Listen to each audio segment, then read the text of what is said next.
ইহুদিদের বাঁচানোর জন্য দাজ্জাল বের হবে।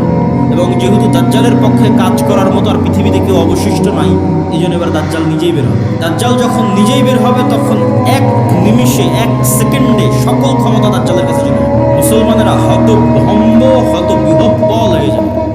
আকাশও বৃষ্টি বর্ষণ করে না, জমিনও ফসল উৎপাদন করে, দুর্ভিক্ষই নিয়ত ইমান নিয়ে বাঁচার জন্য। তথা সেই সফল যে বলবে আমি মরতে প্রস্তুত কিন্তু ইমান বিক্রি করতে প্রস্তুত। সেই সফল যার একটা টাকার প্রতি অবৈধ লোভ নাই, অবৈধ একটা টাকার প্রতি ন্যূনতম লোভ নাই। আপনি নিজেই নিজের আত্মা এবং নাফসকে চেক করেন যে আপনার একটা টাকার প্রতি যদি, অবৈধ টাকার প্রতি যদি ন্যূনতম লোভ থাকে, আপনি দাজ্জালের ফিতনা থেকে বাঁচতে পারবেন না। পরকালে যার বিশ্বাস সর্বোচ্চ পর্যায়ে, পরকালে যার বিশ্বাস সর্বোচ্চ লেভেলে, ও দাজ্জালের ফিতনা থেকে বাঁচতে পারবে। আসহাবুল উখদুদ ওয়াস সামাই যাতিল বুরুজ ওয়াল ইয়াউমিল মাউউদ ওয়া শাহিদু ওয়া মাশহুদ কুতিলা আসহাবুল উখদুদ। ওদের বলা হলো হয় ঈমান না হয় সামনে আগুন, ঝাঁপিয়ে পড়ো। তোরা বলল আমরা আগুনেই ঝাঁপিয়ে পড়ব। তোরা আগুনে কেমনে ঝাঁপিয়ে পড়বে এটা ছাড়া সম্ভব নয় ঝাঁপিয়ে পড়া, যদি ওই আগুনে জান্নাত না দেখে।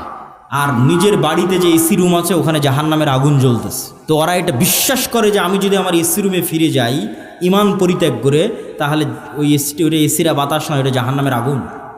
আর যদি সামনের আগুনে ঢুকে যায় তাহলে এটা আগুন নয়, এটা জান্নাত। তো এই সেম ঘটনা তো দাজ্জালের সময় হবে।